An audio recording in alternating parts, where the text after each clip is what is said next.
Ito pala guys, Panasonic na 2 doors. Ang ano niya, yung high side. So yung high side niya yung nasa loob, yung condenser. Ito malalagay ko lang nito guys. So kalalagay ko lang itong condenser na to dito na lang. Ayan, ihinang ko na lang yan dyan. So bali yung mga tubo niya papasok doon sa ano niya, sa body. Dito na yung ano, pinutol ko na para malinis na. Ayan, ito na yung mga ano niya, dugtungan niya. Tapos ito ihinang ko na lang to. Yan.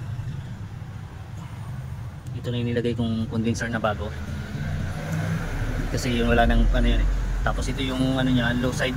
Yung low side niya, pre-pressurean ko pa to, naka-pressure pa to. Ito. Hindi na siya gumagalaw. So ibig sabihin okay yung low side niya, walang leak. Yung high side lang talaga. Bali isang araw ko na tong isang buong araw na tong babay.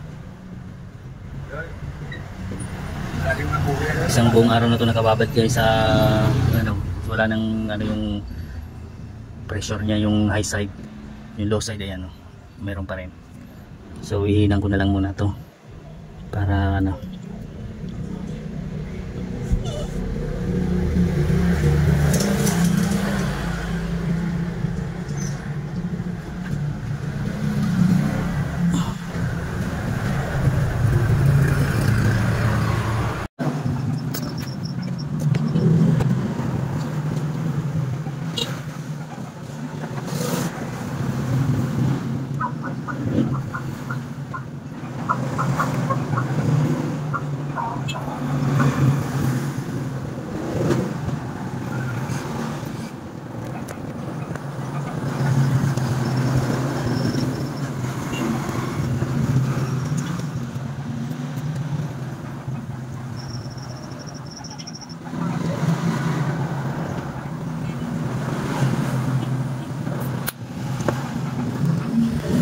So ayan guys, nakahinang na yan yung condenser niya sa compressor. Bali yung low side mamaya ko na siya ihinang i-fix, pati itong capillary niya doon sa filter niya, sa filter dryer niya. Mamaya ko na ano yan, ibabad ko pa muna yan. Bali ito gawin ko muna to. Itong isa binabacuum ko na lang naman to. So binabacuum ko na lang yan. Pinalitan ko to ng compressor. Ito yung compressor niya, sira. Tapos inopera din yung likod nito. Kasi may leak din yung likod dito. So inopera namin, may leak siya sa low side. Kaya inopera namin yan. Tapos palit pa ng compressor dahil sira yung compressor. So bumibitaw yung thermal protector niya pagka uminit na siya. Namamatay na, tapos hindi na siya maka-start. Bago siya mag-start naman yung compressor na to.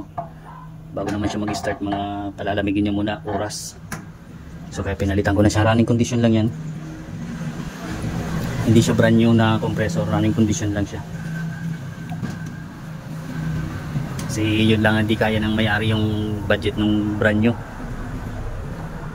So yan, vacuum, kargahan ko na lang siya ng freon guys. Tapos yung isang yon, mamaya ko na siya, dito muna isa. Kargahan ko na lang muna ito ng freon. So yan guys, may karga ng freon yan. Nagkakarga na siya. Ang tirahin niya 1.0.9. So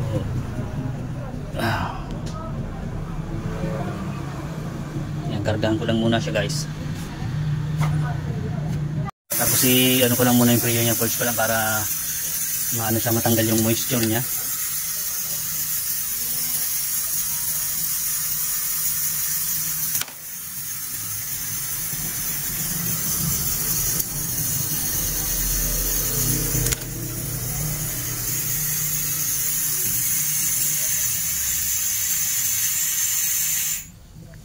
So ayan. So ayan guys.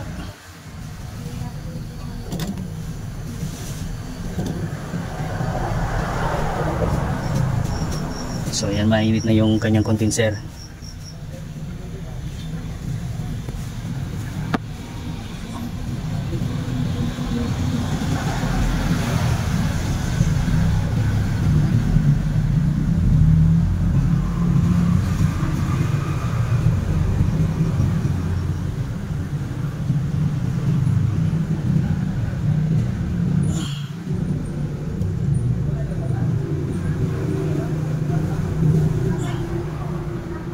Bali ito guys, Condura to na 2 doors din siya.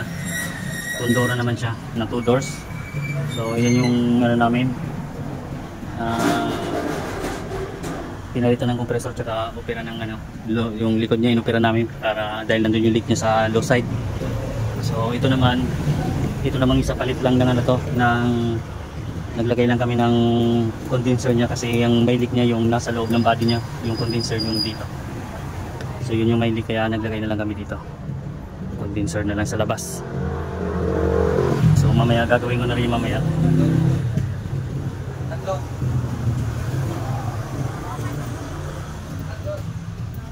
So operahin natin guys 1.1. So bali ito guys, lagyan na natin ng tubig para malaman ito bukas. Ayan. So bali nag-umpisa na mag-yelo yan guys dito. Ito umpisa niya na. Ayan. Ayan o. Ayan dito ang umpisa. Ayan, dumidikit na yung kamay ko. Ayan o.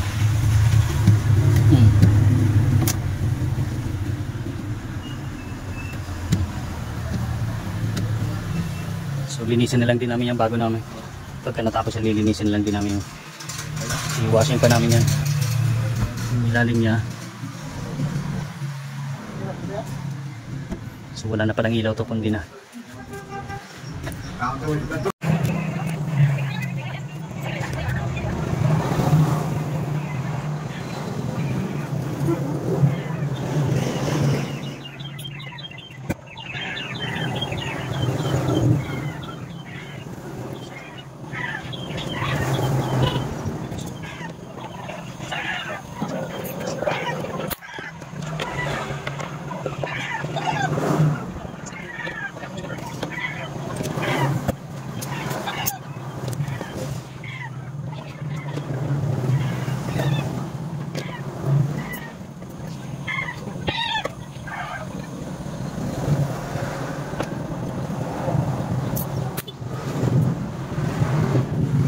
Ito guys, pressure na lang to.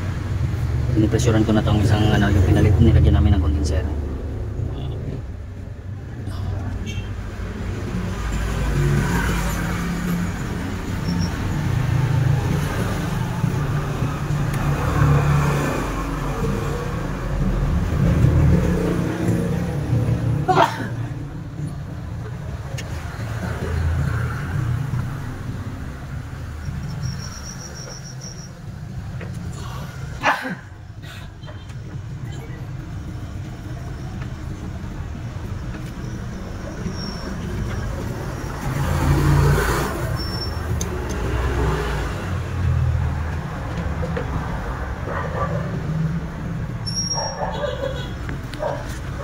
Ito guys yung Panasonic pala na nilagyan namin ng condenser dito sa likod.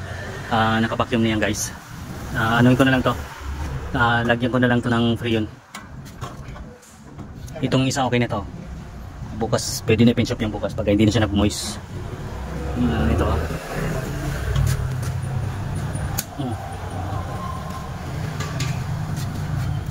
tanggal po. So yung kargaan ko na rin to ng Freon para bukas tama-tama to pagka ano, kahit pag hindi na sila nag-moist, pinch up na tapos pwede na-deliver to para lumuwag na dito, mabawasan na.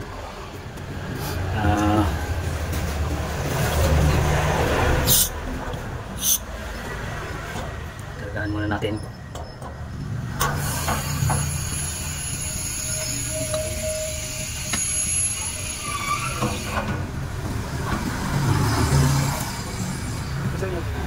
Tapos saksak na muna natin para makita natin kung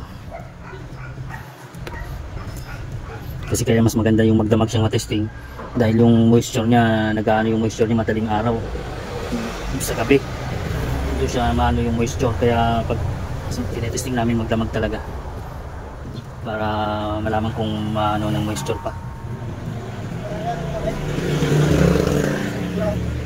So yan guys, gumana na. Yan na lang. So yan guys, gumana na siya.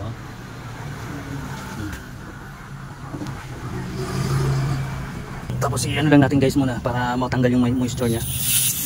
Yan.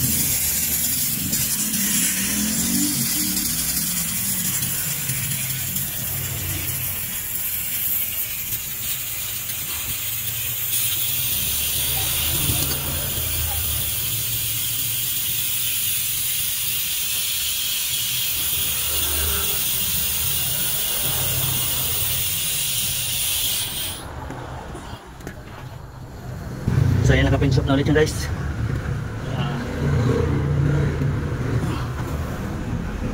Tapos kargaan lang natin siya ng mga kahit 5.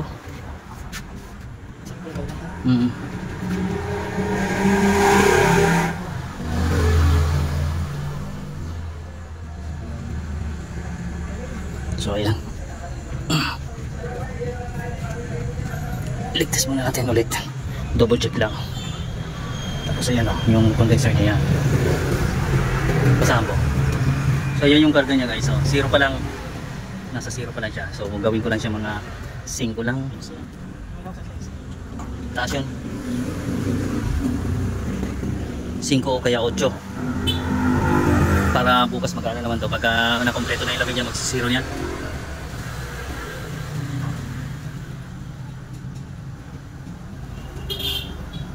So ayan. Balikan ko mamaya. So bali ito guys yung isa. Ayan o. Ito yung Condora. Ito naman yung pinalitan ko kanina ng compressor naman. Tapos inopera yung likod dito. Yan o, kompleto na yung yelo nyo. Ayan yung tubig niya nilagay ko kanina lang o. Nasa ano pa lang to guys, 3 oras. 3. Kasi alas 12 ko na to kinargahan kanina. So 3 oras. Mag-4.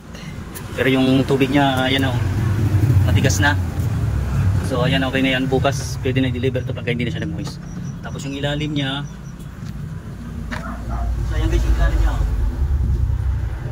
Yan, kompleto na rin yung yelo niya sa ilalim. Yan o. Kung nakikita niyo yung mga pumuputi-puti na yan, makintab-kintab na yung yelo niya na yan guys. Yan na yung ice niya o.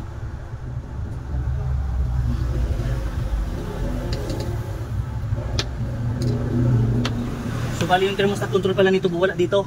Ha? Ayun, nakano pala yun. So yung thermostat control nakabit pa pala yan. So bukas ko na rin kakabit yan kasi parang ni-repair, chinek din yata yan, ni-repair kasi kaya inano muna yan. Pero bukas ano na lang yan. Kabit na lang yan bukas. Pagkabit mo na lang. Tapos ito naman yung isa guys, yung ngayon ko pala ito kinakargahan. Yan.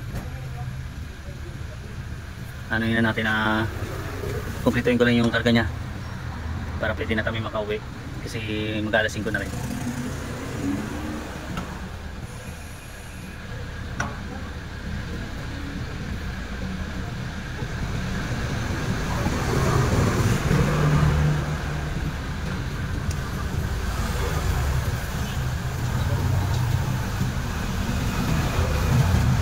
Huwag mo kalimutan bukas mo. Ha? Huwag mo kalimutan ito bukas. Ito? Ano? Paano mo kayo boss?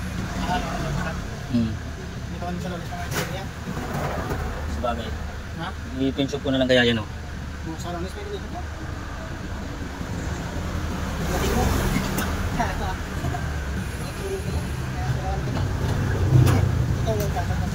So check natin guys yung loob.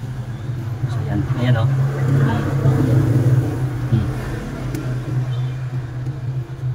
Ayan, dito ang umpisa ng lamig niya oh. Itong side na to. Dito yung umpisa ng lamig niya. Ito yung